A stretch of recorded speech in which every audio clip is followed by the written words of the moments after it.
તેલંગાણાનો ખરડો લોકસભામાં પસાર થયો ત્યારથી કિરણકુમાર રેડ્ડીના રાજીનામાની અટકળો ચાલી રહી હતી, જેનો અંત આવતા રેડ્ડીએ આંધ્રપ્રદેશના મુખ્યમંત્રી પદેથી તથા કોંગ્રેસમાંથી રાજીનામું આપી દીધું છે, જ્યારે જગન રેડ્ડીએ અલગ તેલંગાણાના વિરોધમાં આંધ્રપ્રદેશ બંધનું એલાન આપ્યું હતું. તેલંગાણા બિલને પસાર કરનાર કોંગ્રેસની સરકાર સામે દક્ષિણ ભારતમાં મુશ્કેલીજનક પરિસ્થિતિ સર્જાઈ છે. તેમના જ પક્ષના મુખ્યમંત્રી કિરણ રેડ્ડીએ આંધ્રપ્રદેશમાંથી રાજીનામું આપી દીધું છે. કિરણકુમાર રેડ્ડીએ તેમના વિશ્વાસુ મંત્રીઓ અને ધારાસભ્યોની બેઠક બોલાવી હતી. કિરણ રેડ્ડીને 50 ધારાસભ્યોનું સમર્થન છે. એક અનુમાન મુજબ કિરણ રેડ્ડી નવા પક્ષની રચના કરે તેવી શક્યતા છે.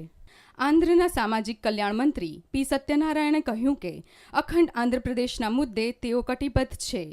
ઉલ્લેખનીય છે કે મંગળવારે જ કિરણકુમાર રેડ્ડીએ રાજીનામું આપવાનું નક્કી કરી લીધું હતું.